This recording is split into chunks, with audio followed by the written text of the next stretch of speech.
showtime. Dynamite Download. Welcome to Dynamite Download, your source for positive coverage of all elite wrestling. This is what pro wrestling's supposed to feel like. Oh, you guys, positive energy. I think that created a little moment in itself. You're saying I have a better record than Kenny Omega and Samoa Joe, and now I'm going to have to wrestle them. I've never seen someone able to break down like wrestling like he does. No Mariah May, shit, boom. My real story does connect with a lot of people. That you need to be careful in the locker room. I definitely think that women's wrestling has been elevated. And with the loss of Brody, I feel like we were kind of a little bit directionless. I was like deep diving into like cults. Raw horse. Raw horse? Oh my god! Amazing. I had to smack him around a few times to fully gain his respect. You said that in front of the voice of a generation? It was Frank match. Awesome. This podcast is, quite frankly, the dribbling shit, if I'm being quite honest. They spread positivity about AEW. Welcome to Dynamite Download. Spreading positivity, that's us. That is up. What is up, everybody? Welcome to Dynamite Download. One of my favorite numbers because of my favorite band, Blink 182. Episode 182, back in the saddle. Feels like I've been gone forever. 1 week off, it takes like a toll. I'm like been anxious and in the hot seat, ready to go. I know. I've been asking myself, what's my age again? You know, but you got to pay attention to all the small things. That's what you're right, man. Well, it feels like our first date because I've been away for so long. You know what I mean? Yeah. Damn it. But it's like getting back on that bicycle. I'm excited too because we're 8 episodes away from episode 200. 18 episodes from 200. 18 episodes. Yeah, it's Steiner math. We're 79 days away from All In Texas, yes, which the crew is going down. We were just discussing off air some of our plans that we're going to be doing down in Texas. Yeah. So it's an exciting time. And honestly, last night's show almost obviously it's such a huge week with WrestleMania week, elephant in the room, but it just felt like old AEW. It almost like a new season was starting, and they kind of had to counter it in such an awesome way with a pretty electric Dynamite, in my opinion. Absolutely. It was almost like Tony Khan was like, all right, WrestleMania, we know what's going on. You go have it. You have your thing. Now hold my tequila. Let me show you. Now the road to All In is starting. WrestleMania, I mean, you can't deny WrestleMania weekend, and not just WrestleMania itself, which it was hit or miss in a lot of the matches. There were some really great matches, and there were some that all spade. Yeah, spade. But there were some great moments, and there was some great stuff. My girl Io Sky retained. There's a lot of things really cool going on, but also there were some like WrestleMania weekend, that whole entourage, all the GCW, Josh Barnett's Bloodsport was incredible. There were so many things going on. I want that for All In week, an All In weekend. There needs to be all of these, a ton of like independent shows. GCW, the Collective usually will get involved around that time. It'll be great to see all that kind of stuff. So I think Tony Khan was like, yes, WrestleMania season's over. Now the spectacle for the summer is going to be Y'all In Texas, and we're here for it, and we're excited. I'm your Huckleberry. I can't. Yeah, I can't wait. We'll show our video at the end as we have been doing for our little hype video, All In. But now, before we talk about last night's show, let's see where we're standing. You know, we're almost just shy of a month away from our draft season 5 ending. Mm-hmm. And so, you know, obviously, unfortunately, I wasn't on the show last week, but we know the rankings. But I'm curious where we're standing with season 5 draft leading into the road to Double or Nothing in Vegas next month. The season 5 draft, which is quite interesting. Season 5 draft has been going, has been tremendous. Back and forth, a lot of people coming from behind, and a lot of points to be had. A lot of points to be had, but let's get right to it. And once again, we're bringing the... We bring the boom! That's what we do! We bring the boom! We bring the boom to you! We bring the boom! We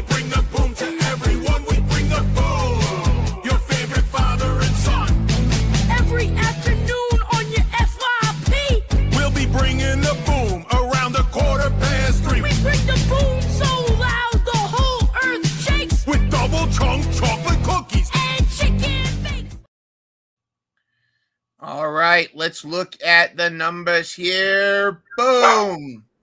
Look at Oh, that. boom! SPD at the top still. Hey, Finnegan, Hey. I know you're happy for Daddy.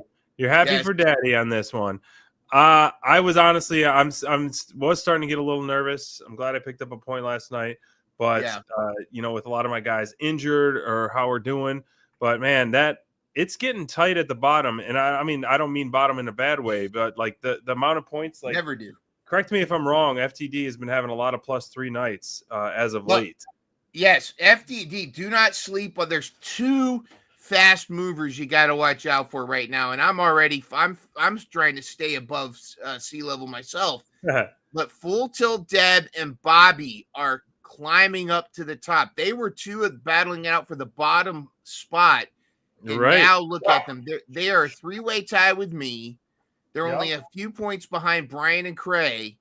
And we still have Double or Nothing is still about a month away. So a lot of wrestling to be had.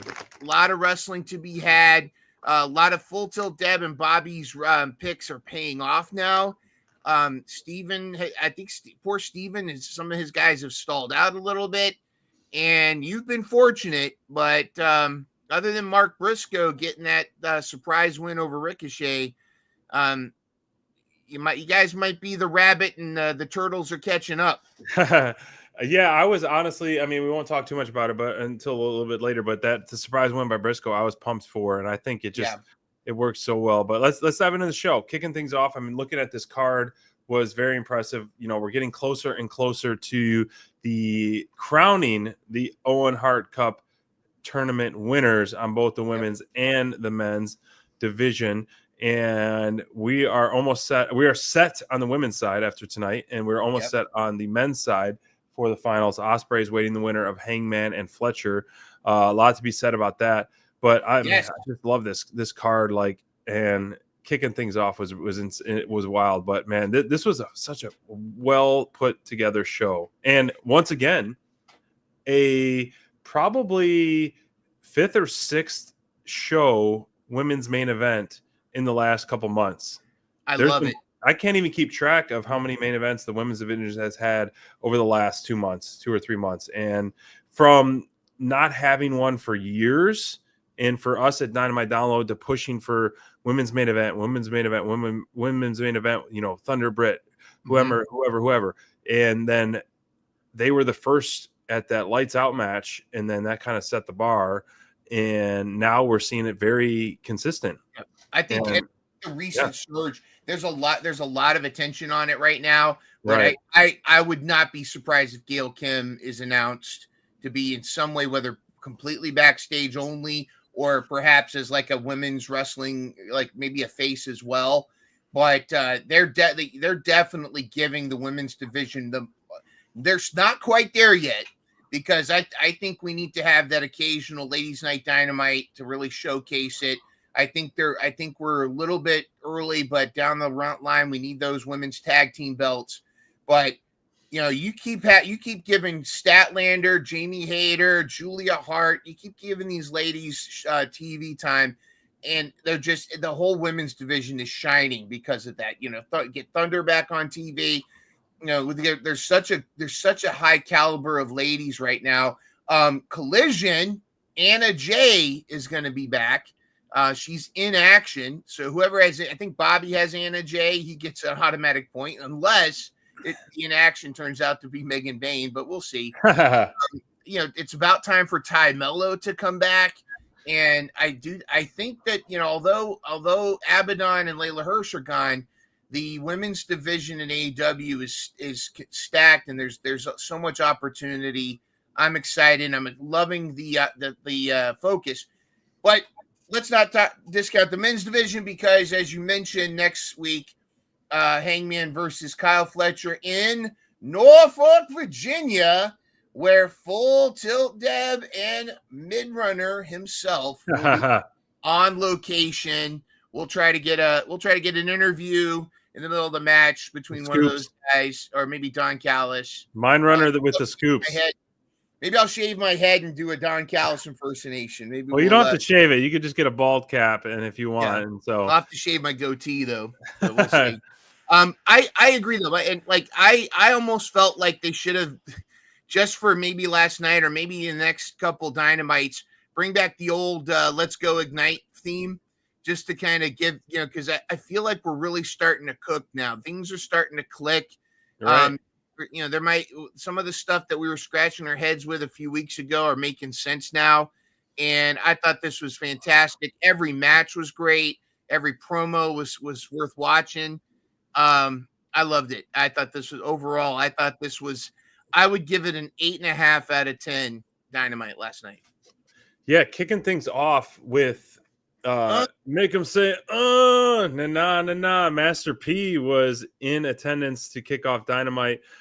First and foremost, like a lot of things I've seen online, like the AEW logo on the mat, bringing that back, the nostalgic of that. Loved it.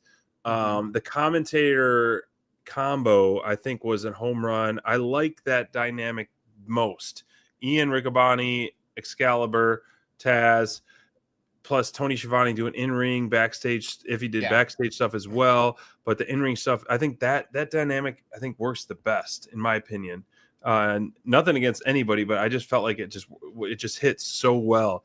But this one, so I wasn't live, so when I went live, this just ended, so I had to rewatch this later in the night, and I was popping for it. I was really, as much as, so you talk about WrestleMania, obviously wrestling is wrestling. We're fans of that.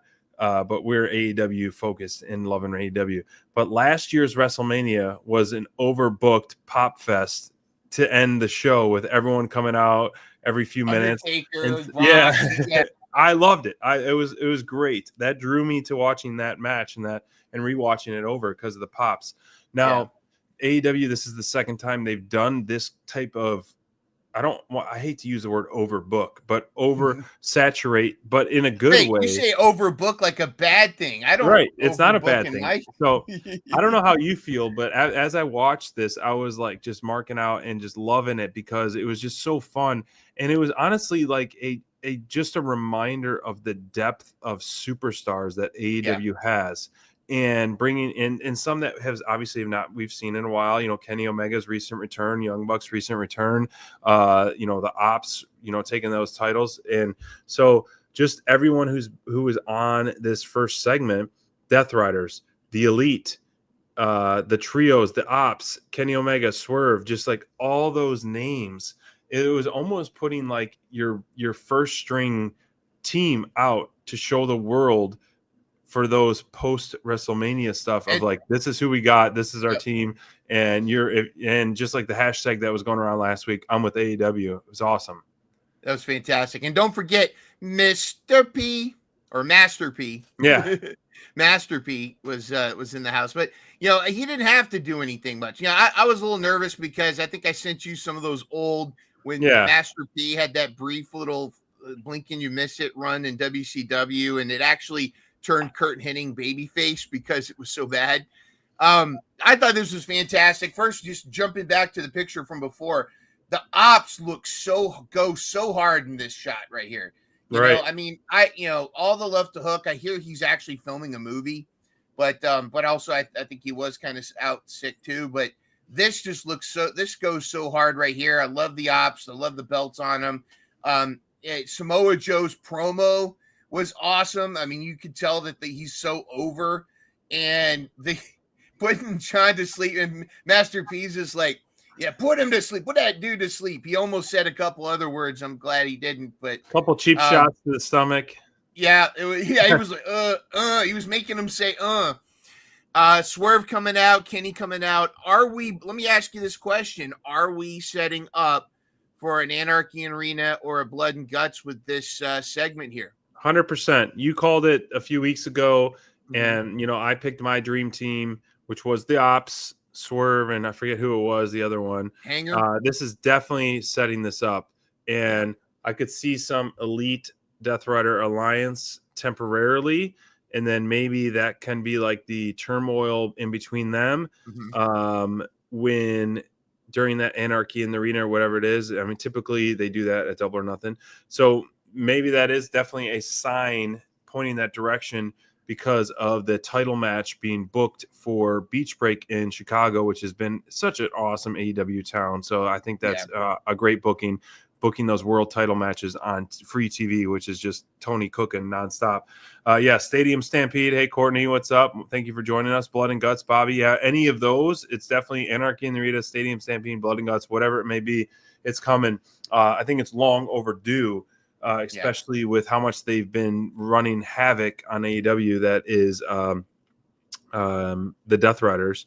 You know, if Pac's injury isn't too serious, maybe he makes a surprise appearance on that. You know, that would be pretty cool, because hopefully he doesn't, because, you know, he's, you know, dearly missed in AEW and the Death Riders. Or this is where we see Jack Perry return at Double or Nothing and his alliance is split. And so then we see where he goes. That kind of costs the Death Riders a match. Team AEW wins. So that would be pretty compelling, don't you think? But that would be perfect booking, in my opinion. I didn't even think of that.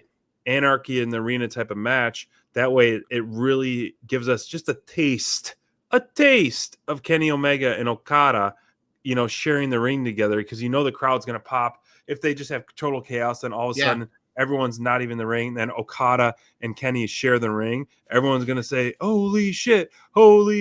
And then that's just going to lead into All In and create like the buzz. And then you have Jack Perry pick his alliance where he stands. And then it's just all hell breaks loose on Team Heel on that. That's totally what they're going to do. Oh, that's brilliant. You like that? You like that hot take by SPD? Because here's the thing. The Elite's going to assume Jack Perry's on their side, and he's going to turn. Especially if Pac's hurt, they're going to need to add that member, which we've been clamoring for months, about Jack Perry joining the Death Riders. So I think that would be really good. And then that kind of leaves, book it, man. I love it. Book it. Just love it. Rolling off the tongue on that one. But so I don't think I thought this was an awesome fire opening. It's showing a lot of your cards, not all your cards. It's showing a lot of your cards, and almost like, come on, this is who we got. You know, Samoa Joe was the savior of this segment 100%. You know, anytime you have a guest like Master P or anything like that, you never know how they're going to act. You know, they're obviously not used to that. So Samoa Joe played it very well with when he was Master P was plugging his stuff. Samoa Joe, you know, was like, I agree with you, and like boom, boom, boom, and then it made it so smooth, you know. So I loved it. But leading into the the first match of the night, them boys versus Ricochet, the best heel in the business, versus one of the best baby faces in the business right now. An absolute battle match. I love the back and forth of this. It was incredible. Even though we got the you are bald chance, even though Briscoe's bald too, but it just worked so well. Right, but the professor Gen X was in the crowd with, and he was on Ricochet's side for the bald thing. I don't know if you caught that moment. Who is that guy? He's awesome. He's on Twitter a lot. He's very cool. He does a lot of videos, and you gotta check him out. He's definitely a fan to check out. But that was such a cool moment. But oh my goodness, this match. You know, the whole card, when the card was announced by Tony, I even tweeted out, I said, you know, Tony's in his bag tonight. And it was definitely one of those things where, like, that showcase of talent at the beginning, and then the first match of the night, it's like, okay, and WrestleMania was great. I hope everybody had a great time. But now this is AEW, and it was like it was a showcase of what AEW is about, and this match was fantastic. You know, the Chicken was able to get his redneck kung fu in. And I must say again, I'll say it every show, the level of personality that Ricochet is showing as this epic heel, I think he's the best heel right now in AEW. Right now. Not of all time, but right now. I love this for him because it's just like Tony Storm, and it's just like anyone that left AEW and went to WWE and found great success. He came over here. He's hit the ground running. Tony Storm, you know, became timeless. This is his timeless moment. He's such a great heel. This whole shenanigans with Kevin Knight, which I'm here for, that matchup in the future. All of this stuff was great. And yes, we cheered, even though you got a point for it. We had to cheer when Chicken got the 1-2-3 on Ricochet because he desperately needed a singles W. 100%. This was the right call. Even though both guys are top guys, former Ring of Honor champion Mark Briscoe, I think he needed to win more. As a heel, even as the top heel, losing to Briscoe does not hurt him at all. And he showed at the end of the match, and it just played together so well throughout the show. I agree, man. This was such an awesome back and forth match. Yeah. Incredible match by both guys. Really showed up.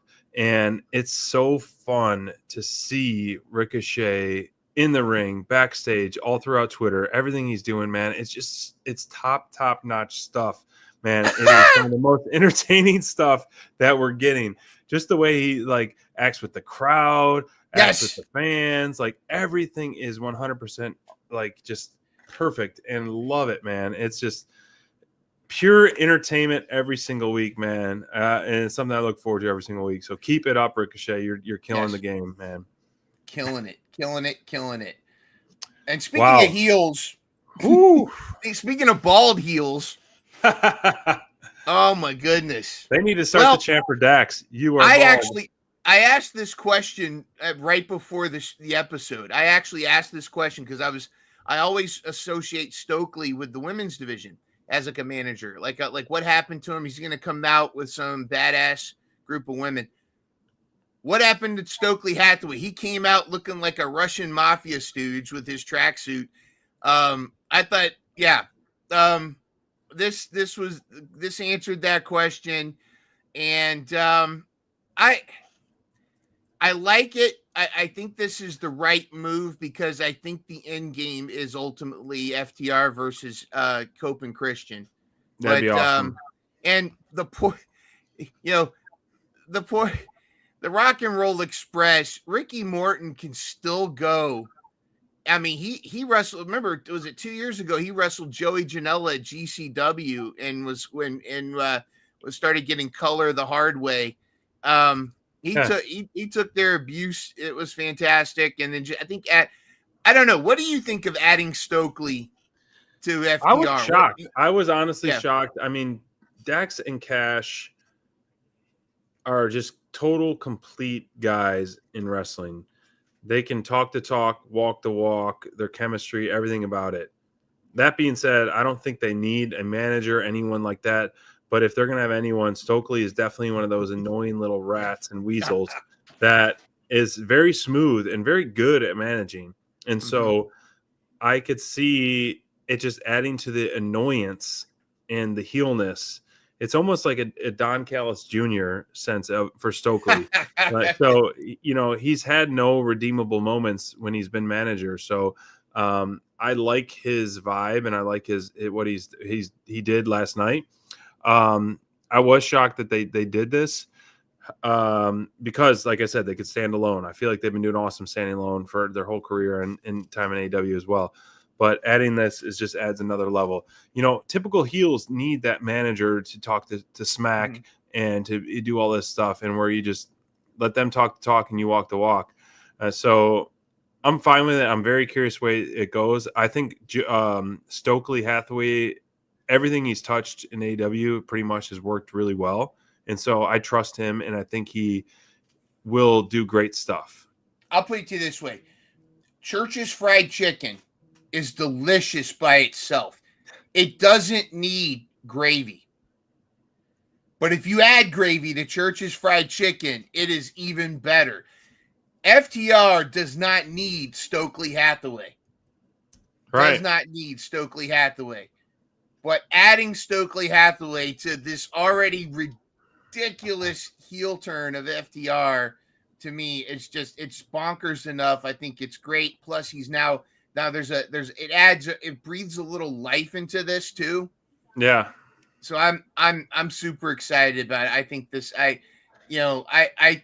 and again, we'll talk about Christian's gradual face turn, which we're seeing signs of later, but I'm all for it. As soon as they showed these guys before commercial break, I texted you. I was like, they're going down. Yeah, of course. By the way, my other MVP. We'll talk about our MVPs tonight, but my other MVP was some dude that was catching the mic. I think he was behind Shivani, and then the hot mic guy. He was saying all kinds of stuff, like even during the Christian segment, he's like, "Yeah, he got you that match, boy." It was very funny, very good stuff. But then there was this very tame, very slow-paced match that came out. We can skip this one. This is okay. Yeah. We can skip it. This wasn't very intense. This wasn't like this is the match of the night. The night, hands down, was Kevin Knight, Speedball Mike Bailey, and the returning Young Bucks. It's hard to believe that they've been out of the ring for that long. Yeah. And I mean, the stuff online saying, "Oh, they still got it." I mean, they never did not have it. The Young Bucks have always proven people like just being incredible performance.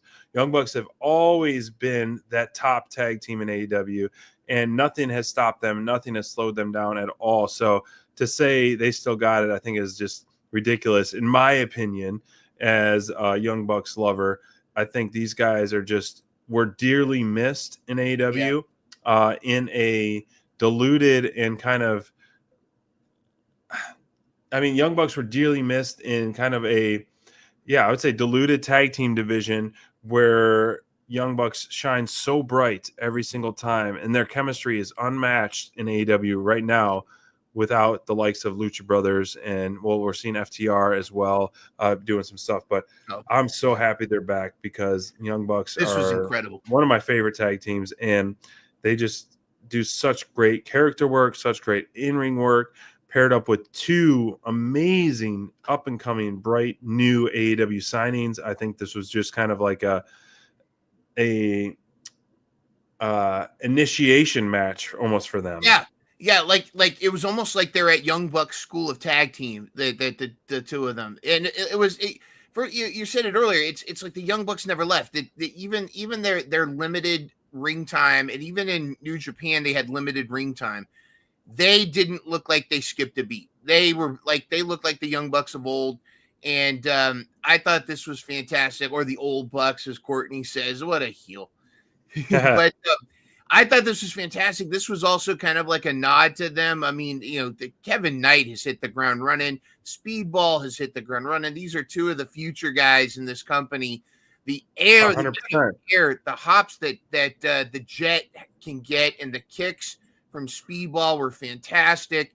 They were doing stuff with these two guys that the Bucks used to do with the Lucha Brothers. They're constantly inventing new like there's nothing formulaic with this match. There was no predictability on other than their EVP driver, but even those moments they played upon fan expectations and served them. My favorite, of course, was the chicken jockey. The chicken jockey battle that they had was fantastic. There's so many things going on with this. And of course, it really looked like, could these two guys be powerful enough to upset the Bucks? The answer was, and all four of these guys left everything they had on the mat. It was everything incredible. You got. Everything you got. Give me everything you got. But it was the Bucks that pulled off the victory. With a little help of Ricochet.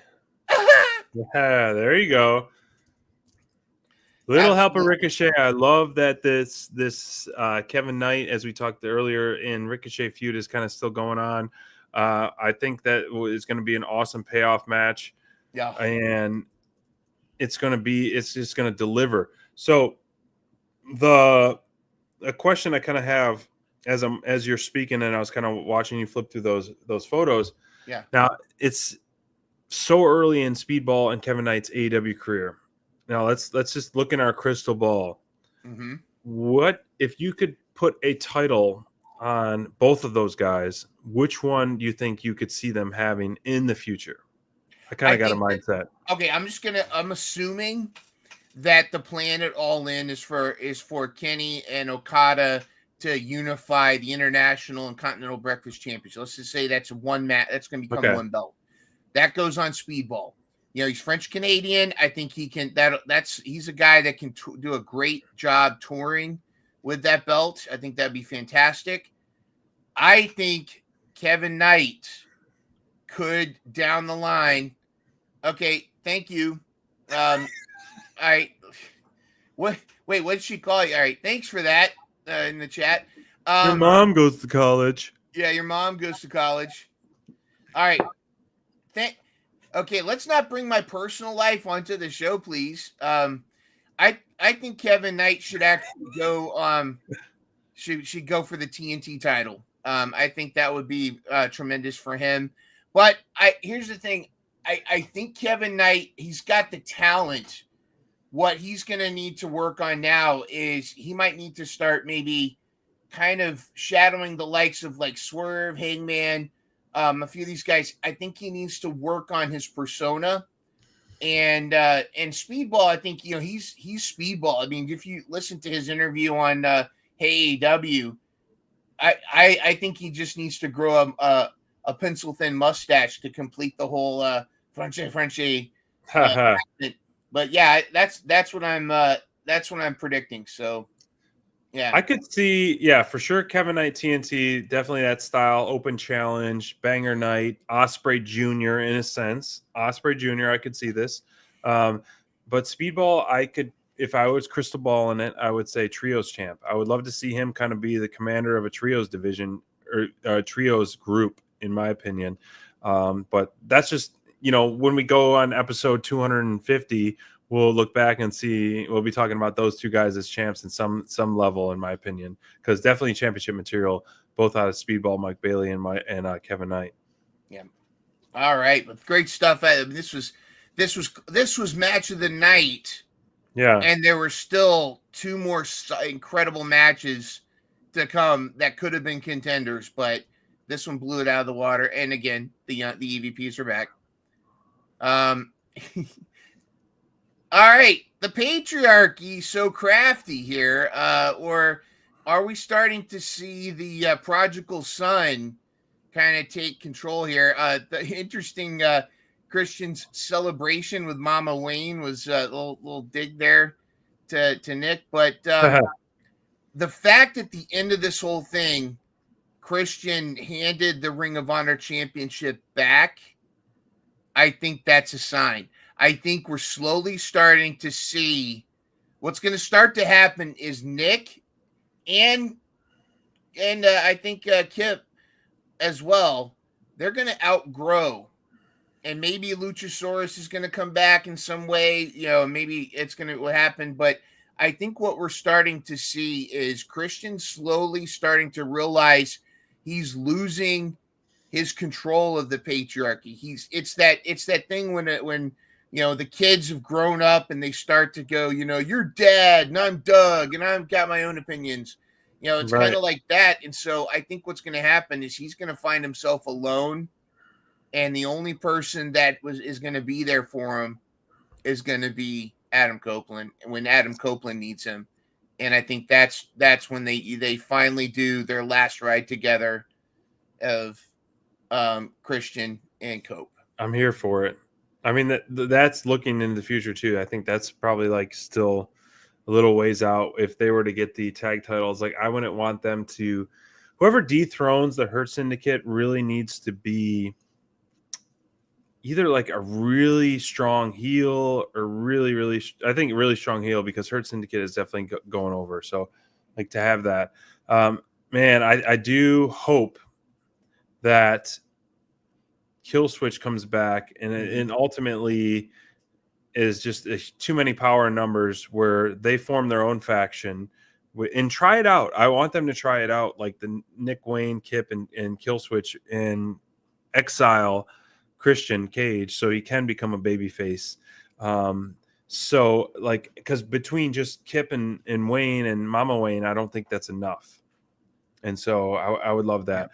But yeah, the Hurt Syndicate, as we segue to that, it's just hurt people. Man, I don't hurt people.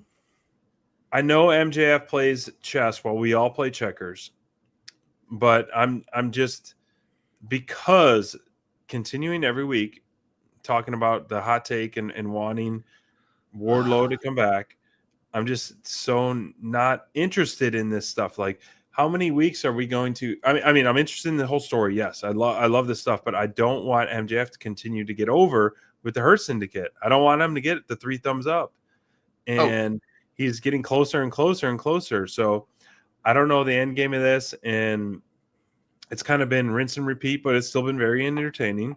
He's got 2 out of 3. I don't know where we go from here. What do you think? Okay, what's your take? Okay, here's the problem. I want War Daddy to be part of the Hurt Syndicate so bad that I'm trying to fight my bias, because what I think is going to happen with that scenario is they're finally what may happen is at Double or Nothing, it may be and to earn my thumbs up, you got to beat me at Double or Nothing or something like that. And what's going to happen is after that, or at some point, or Wardlow comes back and screws MJF out of it, whatever. What I think is that would be ideal is they finally do the 3 thumbs up, and then MJF thinks that's for them. But what's happening is MVP says, all right, well, we discussed backstage our plan for our newest member, so let's do the thumbs. And then MVP thumbs up, Shelton thumbs up, and then Bobby Lashley goes thumbs up. MJF freaks out, he's overjoyed, and he said, whoa, we weren't voting on you. And then you hear Wardlow's music, and then the crowd goes crazy, and I think that would be great. But you got to see, and it's subtle because over MJF's shoulder is Double or Nothing, and they got to do something. I hope it would be a tag team match instead of singles, but I wonder if there's going to be something where MJF, maybe if MJF has to defeat the Hurt Syndicate in a tag team match and he has to find a partner, I don't know.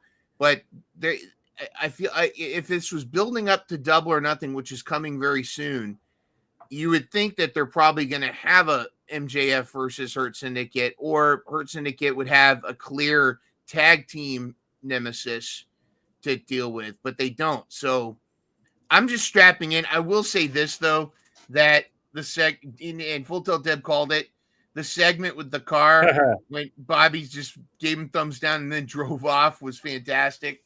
I thought that was incredible. But anyways, I'm enjoying the segment. I'm not sure where they're going with it, and I'm trying not to just assume my bias, because I really love your hot take about Wardlow joining the Hurt Syndicate. Yeah, man, I still have faith. I still have faith it's going to happen. And Double or Nothing was the scene of the crime where he literally dismantled MJF, and so it would be very fitting to go back to the scene of the crime on that one. Absolutely. But he wasn't done spouting off. It's almost like, he gets bullied, so then he finds somebody to bully. Yeah. And we had this again, the epic rivalry that has been going on since 2019 in AEW. In fact, these were the 2 finalists for that battle, the All-In Battle Royal, and for the Dynamite Diamond Ring the first time. I love that we've come back to this. They're continuing to be a thorn in each other's side. Yep. I love that. I love this part too. And Hanger's just unhinged. Great stuff. We hurt people. We hurt people. We do. This was incredible. So I gotta say, on paper, I was like super stoked to this, but the Young Bucks match really set the bar high for tag matches of the night. And so I was like, damn, this is going to be one tough one to top. It was pretty cool how Ospreay was like, Brody Lee, world champion any day in my book. He tweeted about that. I don't know if you saw that recently, but I think it was today or last night. But I think the right call was made. This was definitely a brutal match, and I completely agree, man. As many losses as Brody has taken as of late, he's still, man, looking so strong. Brody King is just looking incredible in the ring, and I love his essence, his vibe, his offense, and everything about him, I think it's very, unmatched in AEW right now. And so it's cool that he's getting the spotlight. However, like, I think there's a tide's got to turn where something good's going to happen. I would love for him and Buddy to dethrone Hurt and be tag teams, or just be tag team champs down the line whenever that can be. I think that would be a very fun dynamic of a tag team to have those titles. If not that, then he could challenge for any title. He's been in like almost every tournament, and he's fallen short. Continental, the Owen, and so I want more success out of him. Even though I don't think any momentum has slowed down on him at all, I just want more success out of him. Yeah, on paper. And I think we're going to get that. I think though there's going to be that payoff when he does get that victory, when he does get that the title victory or whatever it's going to be. I think it would be great to see him and Buddy go against Hurt Syndicate. I thought last night, we're going to get to the shenanigans, the post-match shenanigans in a second. I thought the lights were going to go out and Buddy Matthews was going to be in the ring, and we would see, all kinds of chaos going there. That was, and we might as well have two blood and guts with the way that the night went with the overbooking. It was fantastic. But yeah, just Full Tilt Deb's not a big fan of Josh Alexander. I really thought he shined. The fact that he could pick Brody King up like he did and pile drive him was fantastic. You've got to really step up your game if you're going to be match of the night on a card where Will Ospreay also has a match, and Will Ospreay's match was not match of the night, and it wasn't anything negative. It was so like this was fantastic as well. It was a candidate. It was one of those things where if the Young Bucks versus Speedball and Kevin Knight wasn't on the card, this would have been match of the night for me. But unfortunately, it just was. And just the way that they allowed, Ospreay allowed Brody to shine. And towards the end, it was Brody versus both Takeshita and Josh Alexander. It was almost like he was fighting both of them. I think Ospreay got taken out, and then post match, Kyle Fletcher comes down, Lance Archer, our buddy, our horse eater, and the Callis family looking strong, man. Is it overcrowded to you? Well, okay, if we, the fact that Brian Cage had to go out with injury, I think it's fine. Some factions are big. I think it's about as big as it needs to be. I think if they add any more people to it, we're starting to get into WCW NWO territory. But I think they are making room for perhaps one of them to turn babyface, and it could be Takeshita. Wow. Yeah, I was kind of shocked by the Rocky turn and the Trent return and the Josh recruit all so quick. But I love Callis, and I think I love him and love to hate him. I think I think he is very smart in the biz, and I have faith in everything that he touches. But the true star they're pushing, which it's paying off in my opinion, is Fletcher. So I'm really curious of this Fletcher versus Hangman match, how this is going to pan out, because as I've said before, Fletcher Ospreay rematch, I think I'm not ready for that at the moment.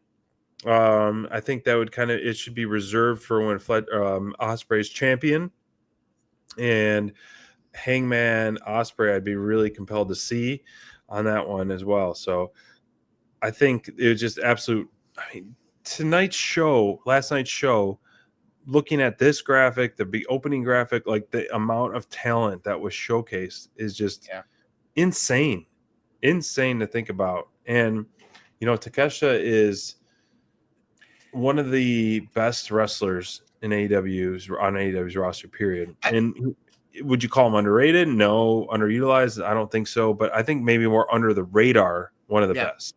Yeah, I think so. I think we saw it when he first debuted, when he had the shorter hair on Dark with Kenny years ago. And I almost forgot about that. Yeah, that's when Dev and I were thinking that is he Kenny's long lost son? Then we looked at the age. I got a question for you. This is a question.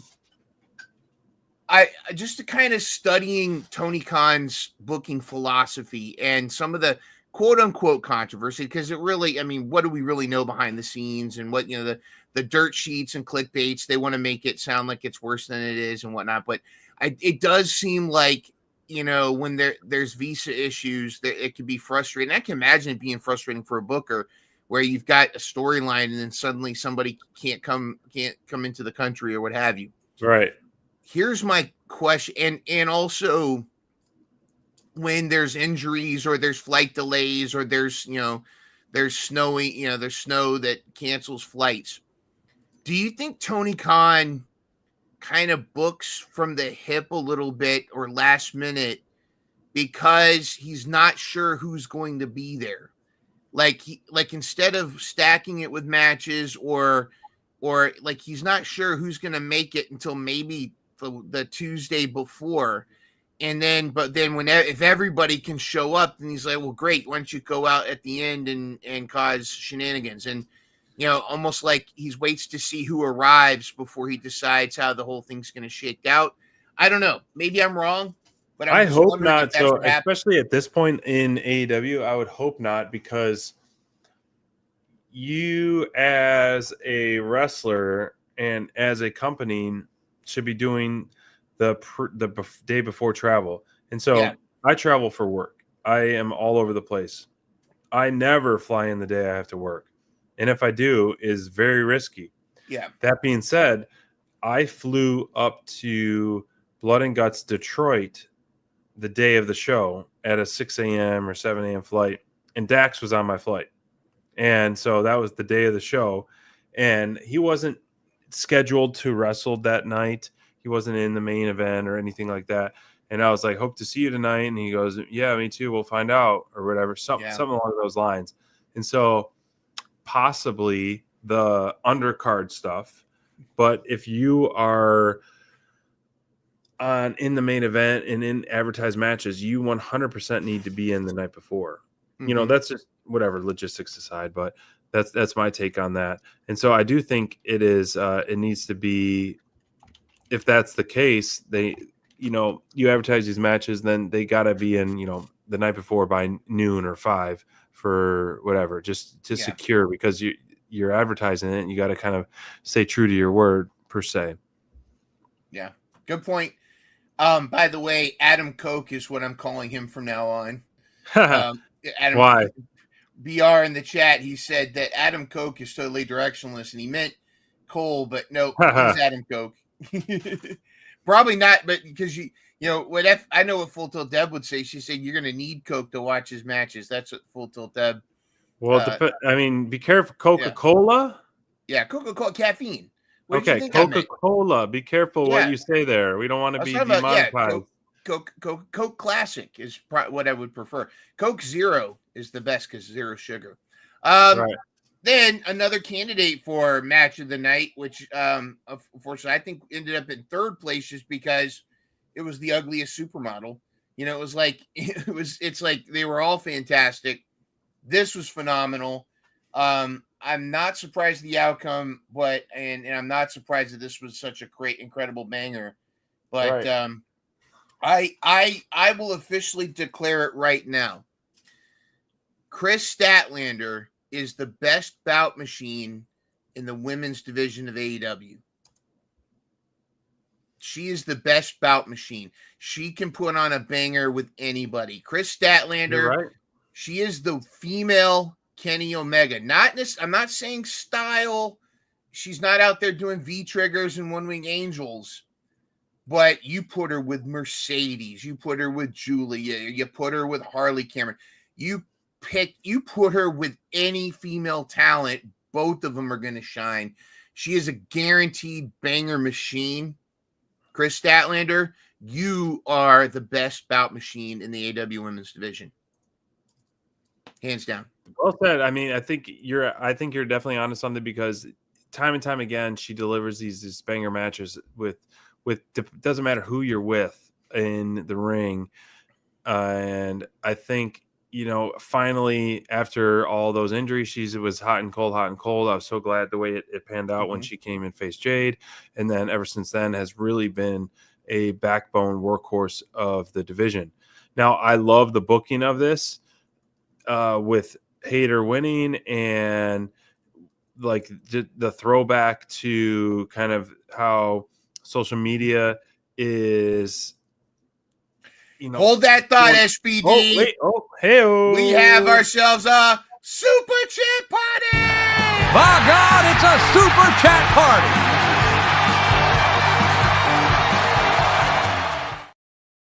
Super chat party. Thank you, BR.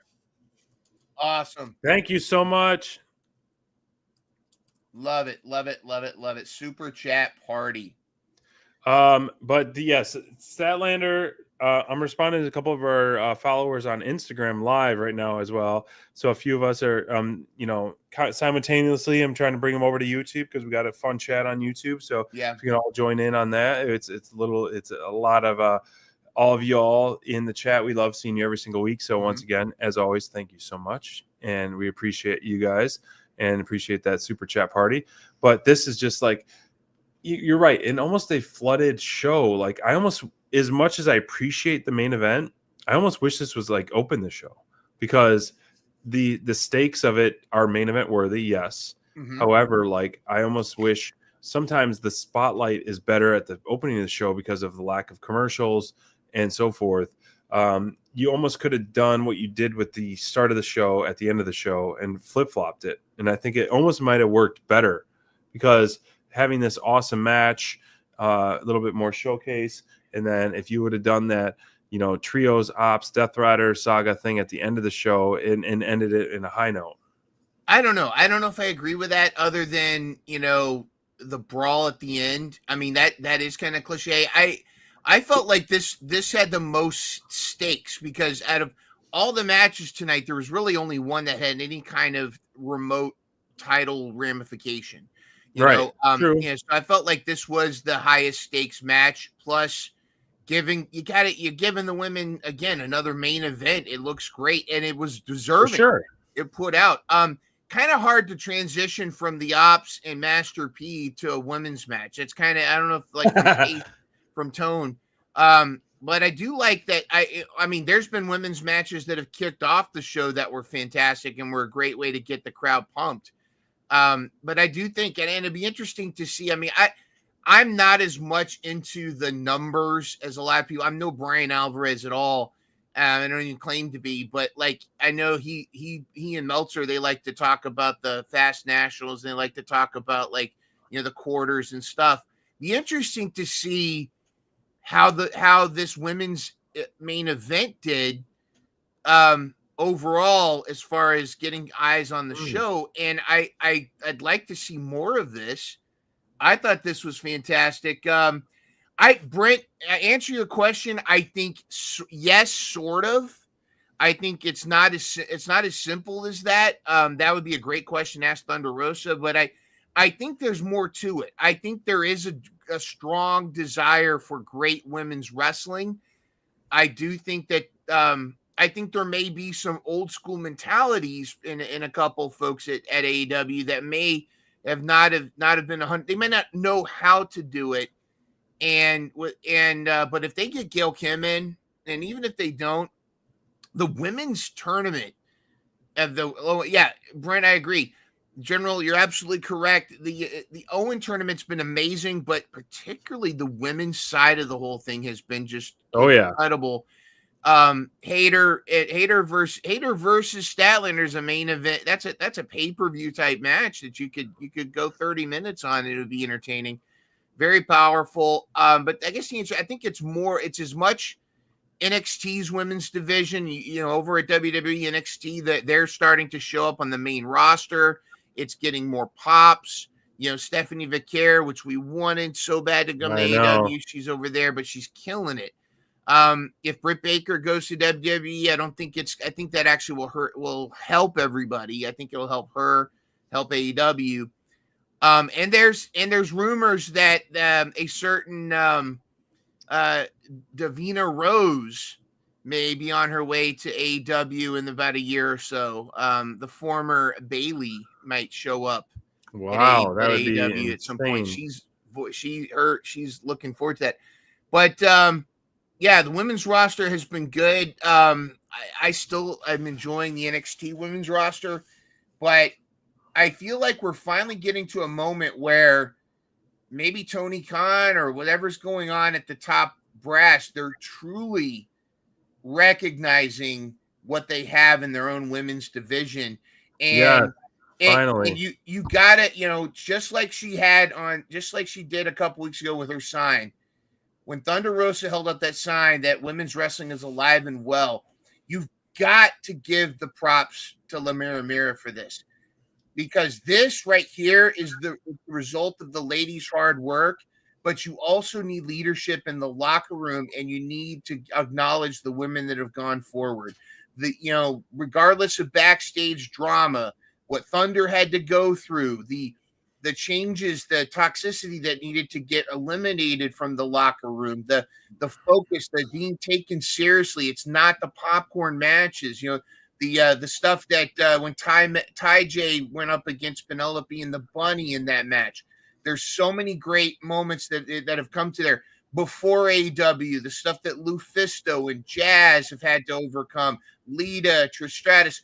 You've got such a pathway. It's leading to this, but I think we're finally, whereas NXT has got some great talent. They're managing the stories and their talent very well. The experience, the sickos, the real wrestling in the women's division is at AEW, and we're finally getting to see it almost at full strength. And I hope it just keeps getting better until we go to All In. You're right, and I agree. I think it's like it was not necessarily a knock on the overall talent, but I feel like they have just gained so much confidence in AEW. Well, speaking of confidence, before you go on that rant, look at this. We got ourselves another super chat party, and since they're back and they had the match of the night, we got to go with Super Chat Party!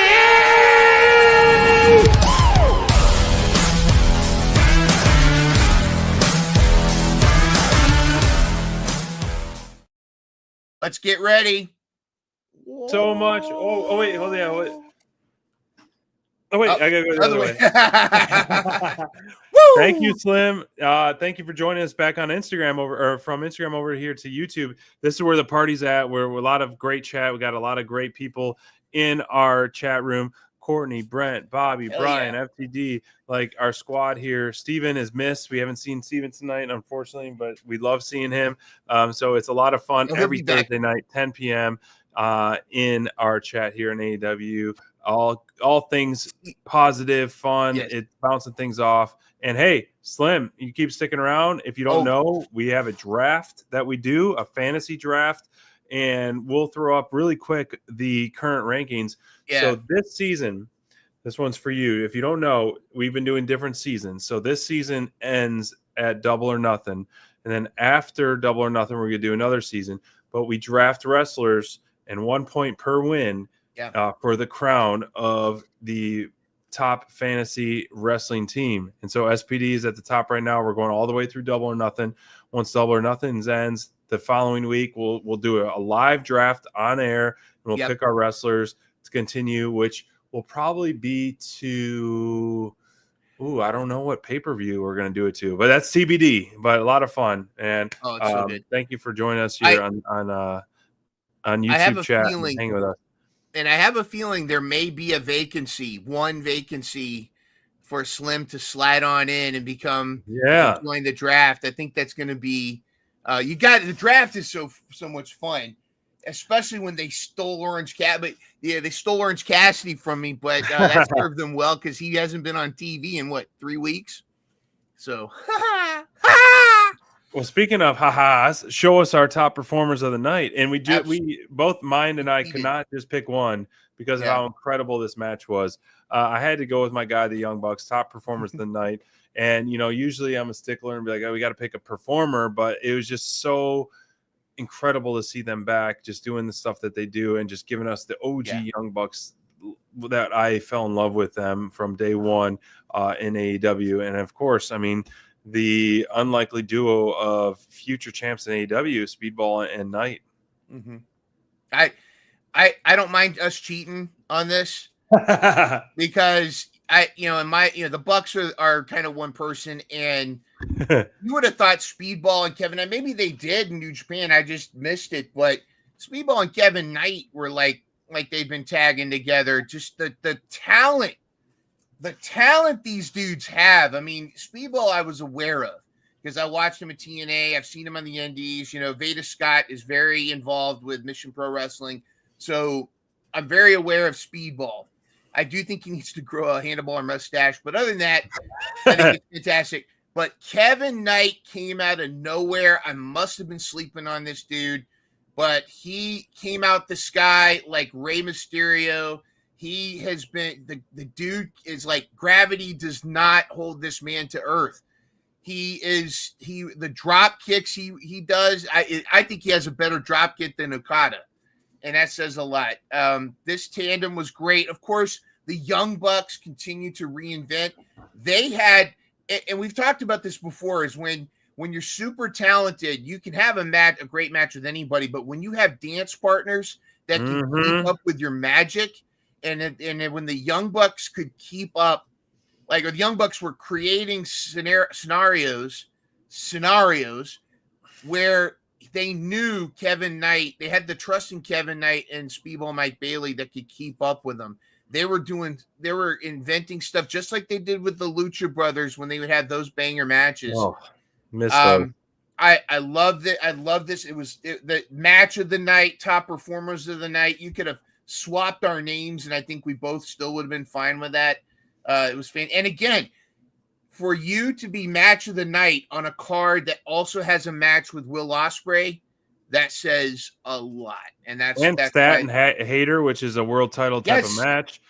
And Ricochet Briscoe, former. I mean, just like, yeah. I mean, it definitely stood out above the rest on this one. It was really incredible. Top performers of the night. Yep. The talent in AEW and the young, fresh talent in AEW is just incredible. So fun to watch.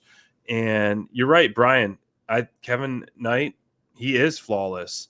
And that's a key word that you're using. And wrestlers don't have to be, but he makes it look so smooth and so easy in the ring. And he looks like he's having so much fun.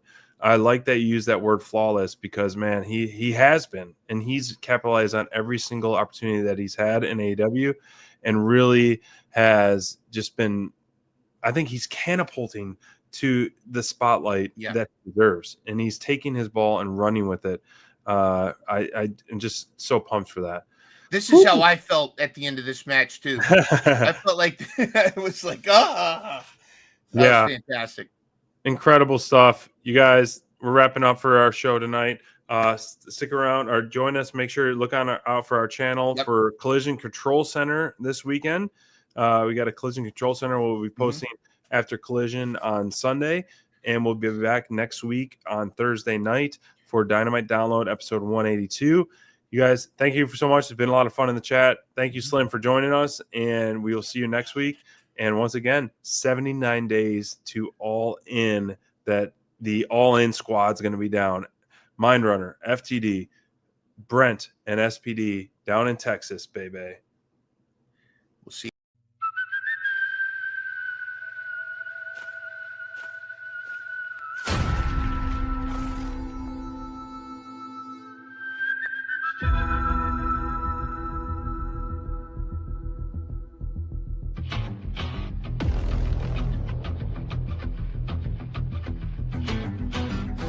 I'm your huckleberry.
That's